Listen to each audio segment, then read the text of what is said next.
Meu nome é Jéssica Tomé e nesta aula veremos a unidade de massa atômica e sua relação com o número de massa. Vamos lá? Muito bem, então vamos começar falando sobre a unidade de massa atômica. Certo, primeiramente nós temos que saber bem como escolher uma unidade para medir determinada coisa, para expressar essa massa. Se nós tivermos, por exemplo, um bombom, faz mais sentido expressar a massa em gramas ou em toneladas? Faz mais sentido em gramas, porque se nós expressarmos em toneladas, teremos um número muito pequeno.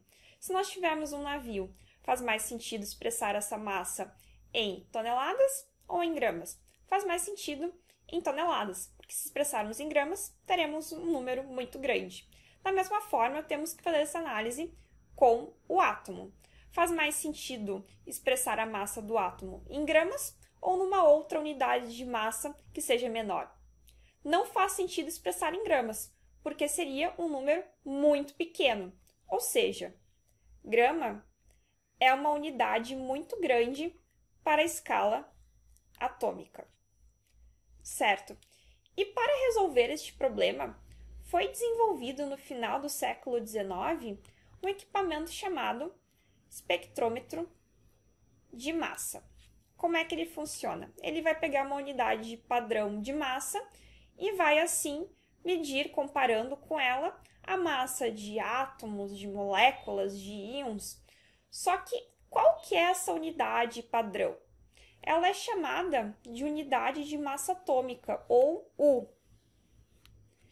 E o que seria? Seria 1/12 da massa do isótopo do carbono 12.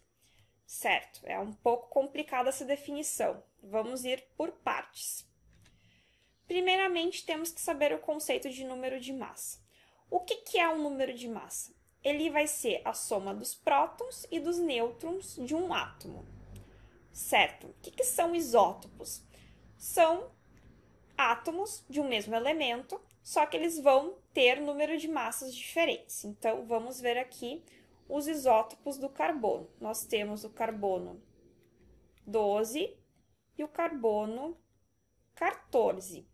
No caso do carbono, eles vão ter o mesmo número de prótons, que é 6. Então, cada um deles tem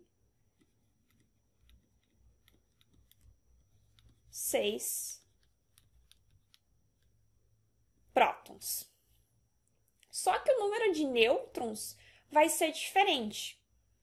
Ou seja, no carbono 12, a gente vai ter 6 nêutrons e no carbono 14, 8 nêutrons. É importante salientar que o número de prótons tem que ser o mesmo, porque senão a gente teria substâncias químicas diferentes.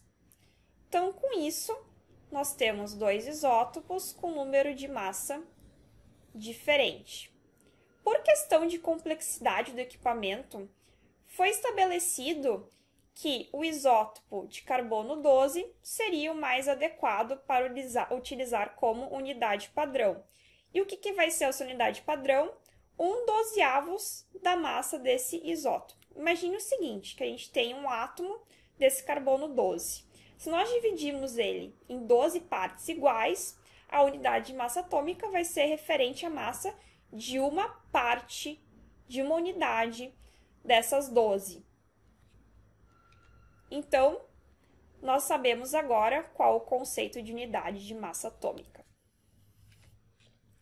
Para exemplificar como a unidade de massa atômica ela é mais correta para expressar a massa de um átomo, vejamos quanto que equivale a unidade de massa atômica em grama.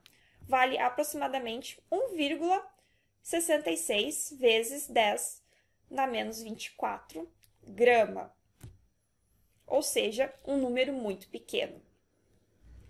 Certo? Quero mostrar aqui para vocês como é o equipamento de espectrômetro de massa. Esse é um dos modelos. E também quero mostrar para vocês alguns valores. Temos aqui o seguinte. A massa do próton equivale a um pouco mais de uma unidade de massa atômica. A massa do nêutron também, um pouco mais de uma unidade de massa atômica. A massa do elétron, ela é bem menor. E aqui eu trago como exemplo a massa atômica do flúor, que é 18,99 mais uns quebradinhos. E por que a gente tem esses números assim tão quebradinhos? Esse equipamento de espectrômetro de massas, o que acontece com ele? Ele tem uma boa acuracidade, então ele consegue medir várias casas após a vírgula, sendo muito preciso. Então, por isso que nós temos todas essas casas aqui após a vírgula. E agora eu quero apresentar para vocês qual que é a diferença entre unidade de massa atômica e número de massa. O número de massa, como a gente conversou antes, é o número de prótons mais o número de nêutrons. E a massa atômica vai ser a massa de um átomo em unidade de massa atômica. Certo, então trazendo o exemplo do flúor que eu estava falando agora há pouco. O número de massa do flúor é 19, mas a sua massa atômica é os 18,998 e etc. que eu estava falando antes. Certo? Mas vocês percebem que esses números são diferentes? O que acontece? Por que eles são diferentes? Há 3 razões para isso, que eu vou mostrar agora. Primeiramente, a massa do próton e a massa do nêutron é diferente da unidade de massa atômica, que nem nós vimos anteriormente. Nós temos que esses valores são diferentes de 1.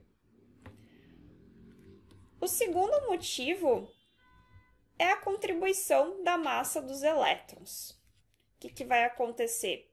Apesar da massa do elétron ser muito pequenininha, ela tem contribuição na massa atômica do átomo em questão. Também temos a questão do efeito de empacotamento. O que é esse efeito de empacotamento? Vocês lembram daquela equação muito famosa do Einstein, E igual a mc ao quadrado? O que acontece?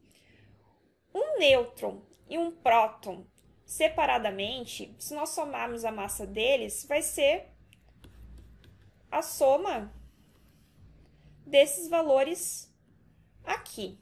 No entanto, quando temos prótons e nêutrons unidos num núcleo atômico, nós vamos ter uma redução de massa, ou seja, o valor dessa massa vai ser menor do que se esses nêutrons e prótons não tivessem ligados no núcleo.